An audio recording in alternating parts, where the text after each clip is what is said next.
If you clicked on this video, it's probably because you are a new or inspiring real estate agent and you are trying to decide where you should hang your license. And as a still new realtor myself, I am still at the first brokerage that I decided to hang my license at. So if that's what you're looking for, just keep on watching. What is up, y'all? Welcome if you're new, welcome back if you're not to my channel. If you're new here, my name is Tyanne, but a lot of people call me Taj, and I am a licensed realtor here in the state of South Carolina. I currently service the Columbia/Fort Jackson area, so if you, yes you, or anybody that you know are maybe military affiliated or maybe not military affiliated, and they're just looking to buy, sell, or invest in a piece of real estate here, then I'm your homegirl. Wait, Tyanne, what if I don't live in South Carolina? What if I don't live in Columbia? Or what if I'm not moving or PCS into Fort Jackson? Can you still help me buy, sell, and invest in real estate? Absolutely. My geographical network expands across all 50 states. So regardless of what state you're in, I can still help you become a homeowner, or better yet, I can still help you sell your home and get to that coin. If you clicked on this video, it's probably because you are a new or inspiring real estate agent and you are trying to decide where you should hang your license, what brokerage, what firm you should be associated with. And as a still new realtor myself, at the time that I'm filming this, I have been licensed for almost 1 year now, and I am still at the first brokerage that I decided to hang my license at. So I thought, why not get on here and help new agents figure out how do you make the choice on where you should hang your license. So if that's what you're looking for, just keep on watching. So in my opinion, I believe that there are 3 important factors when choosing where to hang your license. I think that cost is number 1, value is number 2, and reputation is number 3. So I'm going to quickly run through why each of those 3 things are important. Number 1, cost, right? That's probably the main factor determining where you hang your license, because as a new agent, things may be tight or you may not have the money to hang your license at a brokerage that has a lot of fees. What do I mean by fees? So in order to hang your license at a brokerage, you are going to be required to pay monthly and or annual fees or dues. So for example, my brokerage requires that all agents be a part of the National Association of Realtors, because yes, you can be a real estate agent without being a realtor, but you cannot be a realtor without being a real estate agent. And if you guys want a more thorough, in-depth video on the difference between the two, make sure that you drop that in the comments, because I'll be sure to get that done for you guys. Like I was saying, my brokerage requires us all to be a part of NAR, aka National Association of Realtors. So that being said, that association requires completely separate dues due both quarterly and annually on top of the fees that I have to pay to my brokerage. So as you can imagine, it gets very expensive very quickly. And as a new agent, you never know, or honestly, as any agent, you just never know when or where your next sale or deal is gonna come from. So you wanna make sure that you have the proper funds and you calculate exactly how much it's gonna cost to hang your license at each brokerage that you're considering. Make sure you calculate the monthly fees, quarterly fees, and annually fees, because they can be completely different and they can add up to quite a lot of money very quickly. Number 2 is gonna be value, right? Have you guys ever heard the term, you get what you pay for? Well, when it comes to value that your brokerage is adding, it's going to be directly correlated to number 1, which was the cost.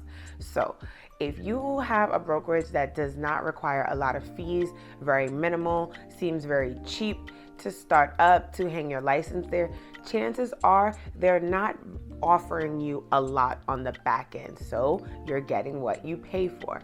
A lot of times the brokerages that offer a lot more training, a lot more programs, those are going to cost you a lot more monthly. So that is something to keep in mind. So you may be inclined to go with the cheapest option up front, but as a new agent, you're going to need all the help, all the resources, and just all of the things that you can imagine. You're going to need it all. So you're going to want a brokerage that is at least offering you a good amount of those things, regardless of how much it costs. What kind of things can your brokerage offer you that adds value to your business?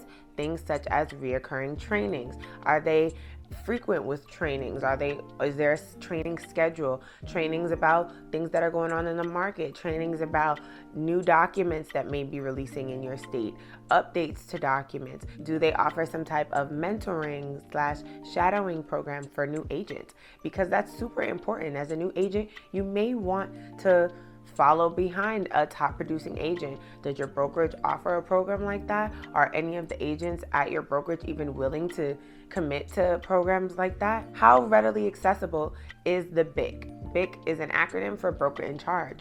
Do you have your broker in charge number? Can you call or text them personally if you have a question in the middle of the night when you're filling out a contract? That doesn't mean that they're required to answer you right away, but how readily accessible is the broker in charge? Because at the end of the day, as a new agent, if you make a mistake, it falls on the broker in charge. So if you have a question that you want answered before you get to the point where you're making mistakes, your BIC should be readily accessible. So that's what I mean by, is this brokerage offering you value? And if so, how much? And also at what cost? And lastly, number 3, it's going to be reputation. What kind of reputation does that brokerage uphold?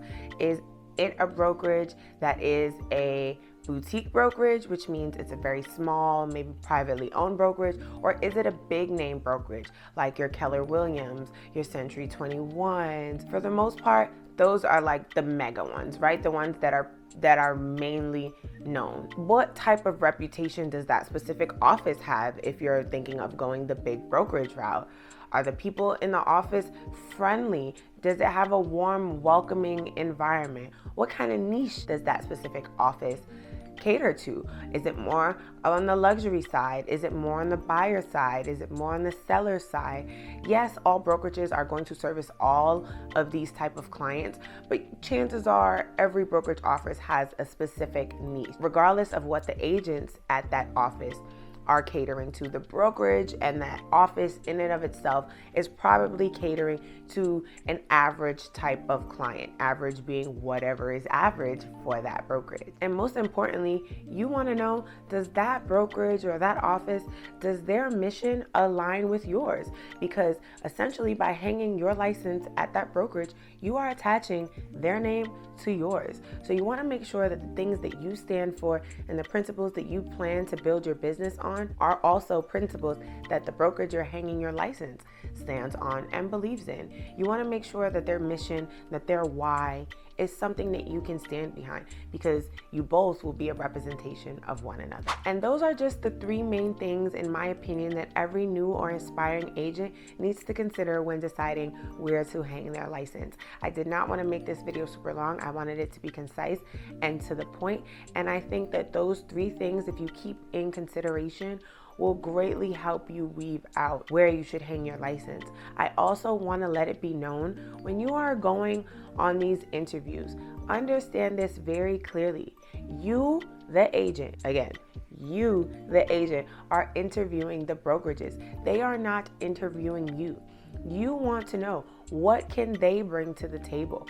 How can they help your business excel forward? It's not the other way around. Yes, you guys will be in partnership and working together, but don't get it twisted, okay?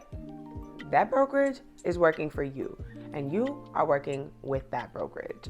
So understand that you are navigating that interview. Make sure you have your list of questions. What are the commission splits? What are the monthly dues?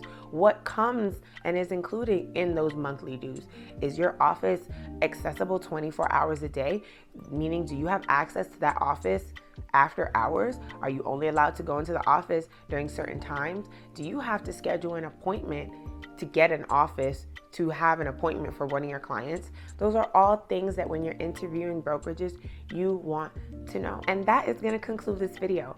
I also will have a video coming up next on whether you should join a team or not, because believe it or not, once you choose your brokerage, that is not the end of your real estate journey. Depending on what brokerage you choose, you may have to decide, do you want to go a step further and join a real estate team, or do you want to continue to be a solo agent? So my next video is going to be all about the things that I think are important for you to know when deciding if you should be on a team or not. So if you made it this far in the video, make sure you give this video a big thumbs up.